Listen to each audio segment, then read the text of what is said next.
Universitária confessa à polícia que forjou o próprio sequestro. Polícia Federal apreende cocaína em avião que vinha de Manaus. Imprudência de jovens termina em morte no trânsito. Remo vence o Penarol e apaga uma impressão no Brasileiro. Paysandu estreia esta noite na Série C. E ainda saiba como ficar com pele e corpo impecáveis para o verão. Segunda-feira, 2 de julho, o Jornal RBA já está no ar.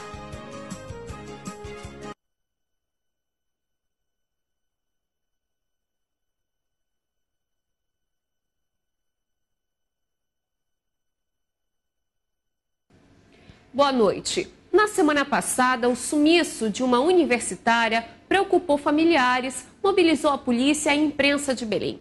A jovem Paola Fadel foi encontrada 24 horas depois, no bairro do Atalaia, por um amigo. A polícia, ela disse que foi vítima de um sequestro. Mas a universitária não conseguiu sustentar a mentira por muito tempo. Hoje, ela confessou que forjou o próprio sequestro porque não havia terminado o trabalho de conclusão de curso. A jovem acabou indiciada por falsa comunicação de crime. Foram quase 3 horas de depoimento na divisão de homicídios. Susan Paola Fadel Correia, de 22 anos, confessou ter forjado o próprio sequestro no dia 26 de junho. O motivo? A universitária não tinha mais desculpas para dar aos familiares por não ter terminado o trabalho de conclusão de curso.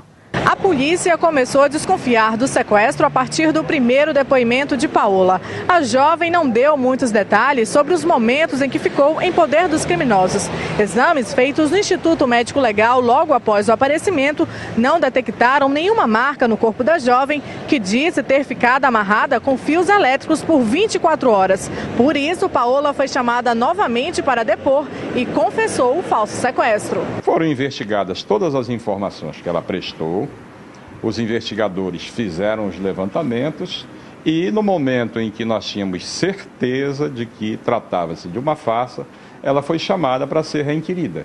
E nessa reinquirição ela resolveu então confessar que tudo foi forjado porque ela não tinha apresentado um trabalho na faculdade e não tinha como justificar a não apresentação desse trabalho. Durante o tempo em que a jovem ficou desaparecida, a imprensa, a polícia e até amigos nas redes sociais se mobilizaram.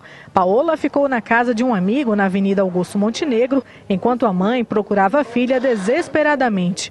Para o delegado, a mentira inventada pela jovem é grave e ela responderá na justiça por falsa comunicação de crime.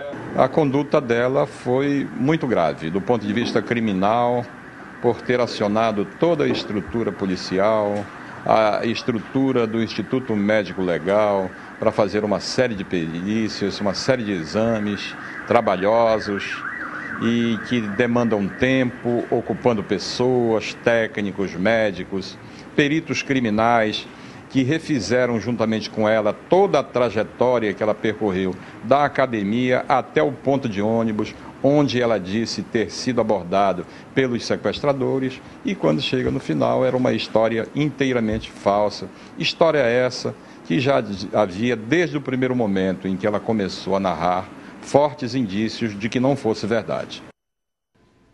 14 quilos de cocaína foram apreendidos em um avião que vinha de Manaus durante uma operação de rotina da Polícia Federal. Uma mulher acabou presa. A droga, se comercializada em Belém, renderia R$500 mil ao tráfico. Os 14 quilos de pó de cocaína pura foram apreendidos pela Polícia Federal dentro de um avião que trafegava de Manaus para Belém. Segundo o delegado responsável pelo caso, a apreensão aconteceu durante uma operação de rotina no Aeroporto Internacional de Valdecans. Foi feito o trabalho com raio-x, com apoio da Receita Federal e também com o auxílio de um cão de serviço da Superintendência do Pará.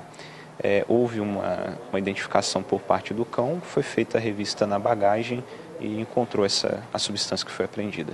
A comercialização da droga, que no mercado por atacado custa cerca de R$15 mil, mas que no varejo poderia render até R$40 mil quando vendida nas ruas. Isso significa que, no fim das contas, os 14 quilos da droga seriam comercializados por pelo menos R$500 mil em Belém. Segundo o delegado Beraldo Júnior, nas operações, os aviões vistoriados são os que fazem trajetos na chamada zona de tráfico. É um trabalho que ele é variável, né? Às vezes nós fazemos o porto, às vezes no aeroporto, mas é um trabalho que é feito com frequência nessas áreas. Respeitando um procedimento padrão, a Polícia Federal não quis divulgar imagens, nem mesmo o nome completo da mulher de 23 anos, moradora do estado do Amazonas, acusada de transportar a droga até Belém. Tudo que os agentes informaram é que ela foi autuada em flagrante, de acordo com o artigo 33 da Lei de Entorpecentes, e está à disposição da Justiça Federal. Segundo os agentes, a mulher presa é considerada mula, linguagem policial para quem recebe dinheiro para transportar drogas sem saber a quem pertence. E o sigilo da identidade é para não atrapalhar as investigações. Ela mesmo já informou, né, que ela foi contratada para transportar essa droga. E a partir de agora que se iniciam as investigações para se chegar mais a fundo a respeito